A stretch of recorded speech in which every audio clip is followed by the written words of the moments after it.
गहरे समुद्र में एक सागर राजा रहता था जिसकी 4 बेटियां थीं।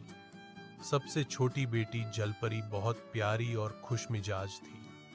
वह समुद्र के तल में डूबे जहाजों से खजाने इकट्ठा करती और गाना गाती थी।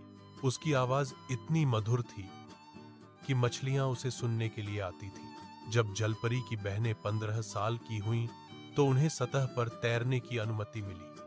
जलपरी भी खुशी से उस दिन का इंतजार करती थी जब वह सतह पर जाएगी। एक दिन वह सतह पर आई और वहां एक राजकुमार को देखा। तूफान में जब राजकुमार समुद्र में गिर गया तो जलपरी ने उसकी जान बचाई और उसे किनारे तक ले गई। लेकिन जलपरी उसकी रक्षा लिए बहुत खुश थी। उसे भी इंसानों की दुनिया में जाना था ताकि वह राजकुमार के पास रह सके। जलपरी ने समुद्र की जादूगरनी से इंसान बनने की दवा ली, लेकिन उसके लिए कई मुश्किलें थीं। उसने अपने प्यार के लिए सब सहा। अंत में वह राजकुमार के साथ खुश रहने लगी। सालों पहले की बात है। एक दूर देश में सिंड्रेला नाम की एक सुंदर, बुद्धिमान और दयालु लड़की रहती थी। बचपन में ही उसकी माँ का निधन हो गया था। उसके पिता ने फिर दूसरी शादी कर ली, लेकिन उसकी सौतेली माँ और 2 बहनें उससे बुरा व्यवहार करती थीं। वे उसे नौकरानी की तरह काम करवाती और उसका अपमान करती थीं। एक दिन राजा ने अपने बेटे की शादी के लिए महल में एक बड़ा समारोह रखा और नगर की सभी योग्य लड़कियों को बुलाया। सिंड्रेला भी जाना चाहती थी, पर उसकी सौतेली माँ ने उसे मना कर दिया। तब अचानक उसकी एक परी आई और उसने जादू से सिंड्रेला को राजकुमारी जैसा सुंदर रूप दिया। परी ने उसे कहा कि जादू का असर रात 12 बजे तक रहेगा। सिंड्रेला महल पहुंची तो राजकुमार उसकी सुंदरता से मंत्रमुग्ध हो गया और दोनों ने डांस किया। लेकिन जैसे ही घड़ी में 12 बजे के करीब आई, सिंड्रेला भागने लगी और अपनी एक चप्पल छूट गई। राजकुमार ने उस चप्पल के आधार पर शहर भर में उसे ढूंढा। अंत में सिंड्रेला को चप्पल फिट होने पर राजकुमार ने उससे शादी की और वे खुशी खुशी रहने लगे। यह कहानी अच्छाई की जीत और सच्चे प्यार की मिसाल है। राजकुमारी जैस्मीन की कहानी। बहुत समय पहले अग्रबा नाम के एक शानदार राज्य में एक खूबसूरत और निडर राजकुमारी रहती थी जिसका नाम जैस्मीन था। वह अपने पिता सुल्तान के साथ एक भव्य महल में रहती थी। जैस्मीन बहुत समझदार थी, परंतु वह महल की दीवारों के भीतर खुद को कैद महसूस करती थी। उसे अपने लोगों के बीच जाना और बाहरी दुनिया को देखना पसंद था। एक दिन उसने आम लोगों की तरह भेष बनाया और हलचल भरे बाजार में घूमने निकली। वहां उसकी मुलाकात एक गरीब लेकिन नेकदिल युवक अलादीन से हुई। अलादीन दूसरों की मदद के लिए चोरी करता था और हमेशा खुश रहता था। दोनों के बीच जल्द ही एक गहरी मित्रता पनपने लगी। फिर एक दिन अलादीन को एक जादुई चिराग मिला जिसमें एक जिन्न रहता था। उस जिन्न की मदद से उसने जैस्मीन और उसके राज्य को बुरे जादूगर जफर से बचाया। इस संघर्ष के दौरान जैस्मीन ने समझा कि सच्ची शक्ति सुंदरता या पद में नहीं, बल्कि दिल की अच्छाई और साहस में होती है। अंततः अलादीन ने अपनी सच्चाई बताई और सुल्तान ने उसकी ईमानदारी देखकर उसे राज्य का उत्तराधिकारी बना दिया। जैस्मीन और अलादीन का विवाह हुआ और वे साथ मिलकर अग्रबा को न्याय, प्रेम और समानता से भरपूर राज्य बना गए। कहानी की सीख हर व्यक्ति को अपने दिल की सुननी चाहिए। असली पहचान बाहरी रूप या पद में नहीं, बल्कि आपके कार्यों और सच्चाई में होती है। Disney princess Arora, sleeping beauty. कहानी। बहुत समय पहले एक बड़े राज्य में राजा और रानी रहते थे। दोनों के पास सब कुछ था, बस संतान नहीं थी। रानी ने सूर्य देव की पूजा की और अंततः एक सुंदर कन्या अरोरा का जन्म हुआ।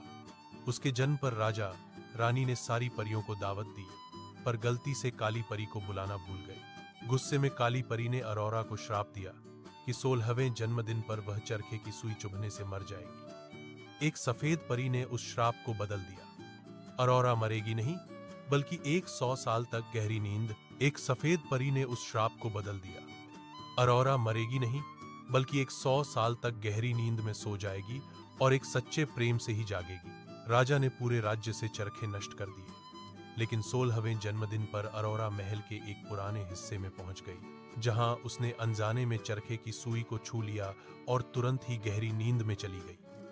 पूरे महल के लोग भी सो गए। कई साल बाद एक साहसी राजकुमार, जिसकी सच्चे प्रेम से अरोरा की नींद खुल गई, पूरे राज्य के लोग भी जाग उठे। इसके बाद दोनों का विवाह हुआ और राज्य में फिर से खुशियां लौट आईं। शिक्षा: दूसरों का अच्छा करने से हमारे साथ भी अच्छा ही होता है और अच्छाई की जीत हमेशा होती है। बहुत समय पहले की बात है, एक छोटे से गांव में बेल नाम की एक सुंदर और समझदार लड़की रहती थी। वह पढ़ने की बहुत शौकीन थी और नई नई किताबें पढ़कर अपने विचारों को समृद्ध करती थी। बेल न केवल सुंदर थी, बल्कि उसकी सोच भी बहुत अलग थी।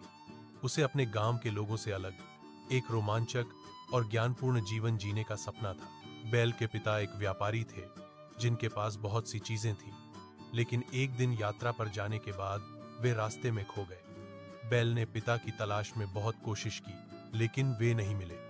इस दौरान बेल को पता चला कि उसके पिता एक पुराने महल में कैद है। जब वह महल पहुंची तो उसने देखा कि वहां एक भयानक जानवर रहता है, जिसे लोग बीस्ट कहते हैं। इस बीस्ट को एक जादूगरनी ने सजा दी थी, क्योंकि उसने दूसरों के प्रति क्रूरता दिखाई थी। जादूगरनी ने उसे एक जानवर में बदल दिया था और एक जादुई गुलाब उसके जीवन की निशानी था। अगर वह बीस्ट अपनी कठोरता छोड़कर प्यार करना सीख जाता है, तो वह फिर से एक राजकुमार बन सकता था, अन्यथा वह हमेशा जानवर ही रहेगा। बेल ने अपने पिता को छुड़ाने के लिए बीस्ट के साथ रहना शुरू किया। शुरुआत में वह बीस्ट से डरती थी, लेकिन धीरे धीरे उसे पता चला कि बीस्ट के दिल में कोमलता भी है। बेल और बीस्ट ने एक दूसरे को समझना शुरू किया। बेल ने बीस्ट को पढ़ने और दोस्ती करने की खुशी दी। उन्होंने साथ में समय बिताया और एक दूसरे से बहुत कुछ सीखा। एक दिन जब गुलाब का आखिरी पंखुड़ी गिरने वाली थी, तो बीस्ट ने अपने प्रेम को स्वीकार किया।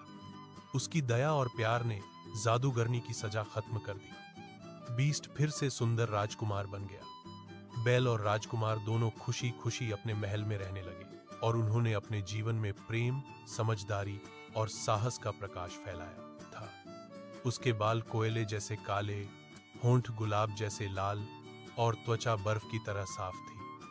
उसकी सौतेली माँ, जो एक क्रूर रानी थी, अपने जादुई दर्पण से हर रोज पूछती थी कि सबसे सुंदर महिला कौन है। जब दर्पण ने कहा कि स्नो वाइट सबसे सुंदर है, तो रानी ने उससे छुटकारा पाने की योजना बनाई। रानी ने एक शिकारी को भेजा, पर शिकारी ने उसे मारने की बजाय जंगल में छोड़ दिया।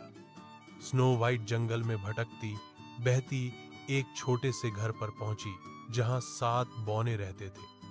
उन्होंने उसकी मदद की और स्नो वाइट उनके साथ रहने लगी। रानी ने 3 बार स्नो वाइट को मारने की कोशिश की। अंत में जहरीला सेब खिलाकर उसे बेहोश कर दिया। बौनों ने उसे कांच के ताबूत में रखा। एक राजकुमार आया। राजकुमार से शादी करके वे खुशहाल जीवन बिताने लगे और रानी को उसके बुरे कर्मों का फल मिला। यह कहानी प्रेम, दया और बुराई पर अच्छाई की जीत सिखाती है। बहुत समय पहले एक दंपत्ति रहता था, जो एक संतान की इच्छा रखता था। उनके घर के पीछे एक जादूगरनी का सुंदर बगीचा था, जिसमें तरह तरह की सब्जियां उगती थीं। एक दिन पत्नी ने उस बगीचे में लगी रम्पियन नाम की सब्जी देखी और उसे खाने की बहुत इच्छा हुई। उसने अपने पति से कहा कि अगर मुझे वह सब्जी न मिली तो मैं मर जाऊंगी। पति चुपके से जादूगरनी के बगीचे में गया और कुछ रम्पियन तोड़ लाया। पत्नी ने उसे खाया और फिर उसे और चाह लगी। जब पति दोबारा वहां गया तो जादूगरनी ने उसे पकड़ लिया। जादूगरनी ने कहा कि तुमने मेरे बगीचे से चोरी की है, अब इसकी सजा तुम्हें चुकानी होगी। उसने कहा कि मैं तुम्हें छोड़ दूंगी, लेकिन जो बच्चा तुम्हारी पत्नी के पेट में है वो मुझे देना होगा। डर के मारे पति ने हां कर दी। जब बच्ची पैदा हुई तो जादूगरनी आ गई और उसे लेकर चली गई। उसने उसका नाम रपुंजैल रखा। जादूगरनी ने रपुंजैल को एक ऊंचे मीनार में बंद कर दिया, जहां न कोई दरवाजा था न सीढ़ी, सिर्फ ऊपर एक खिड़की थी। जब भी जादूगरनी आती, वह नीचे से कहती, रपुंजेल, रपुंजेल, अपने बाल नीचे छोड़ दो। रपुंजेल के बहुत लंबे और सुंदर सुनहरे बाल थे और जादूगरनी उन्हीं बालों से ऊपर चढ़ जाती। एक दिन एक राजकुमार वहां से गुजर रहा था। उसने रपुंजेल का मीठा गीत सुना और मंत्रमुग्ध हो गया। उसने देखा कि जादूगरनी कैसे ऊपर जाती है। जब जादूगरनी चली गई तो राजकुमार ने भी पुकारा, रपुंजेल, रपुंजेल, अपने बाल नीचे छोड़ दो। रपुंजेल ने बाल नीचे छोड़े और राजकुमार ऊपर चढ़ आया। दोनों एक दूसरे से मिलने लगे और उन्हें प्रेम हो गया। वे भागकर शादी करने की योजना बनाने लगे। लेकिन एक दिन जादूगरनी को पता चल गया। उसने गुस्से में रपुंजेल के बाल काट दिए और उसे जंगल में फेंक दिया। जब राजकुमार आया तो जादूगरनी ने उसके सामने रपुंजेल के कटे हुए बाल नीचे लटका दिए। जैसे ही राजकुमार ऊपर पहुंचा, जादूगरनी ने उसे नीचे गिरा दिया। वह झाड़ियों में गिरा और उसकी आंखें अंधी हो गईं। कई महीनों तक वह जंगलों में भटकता रहा। एक दिन उसने रपुंजेल का गाना फिर से सुना। वह उसकी आवाज की दिशा में गया और जब रपुंजेल ने उसे देखा तो खुशी के आंसू बहाए। उसके आंसुओं के स्पर्श से राजकुमार की आंखें ठीक हो गईं। फिर वे दोनों अपने राज्य में लौट आए और सदा खुश रहे।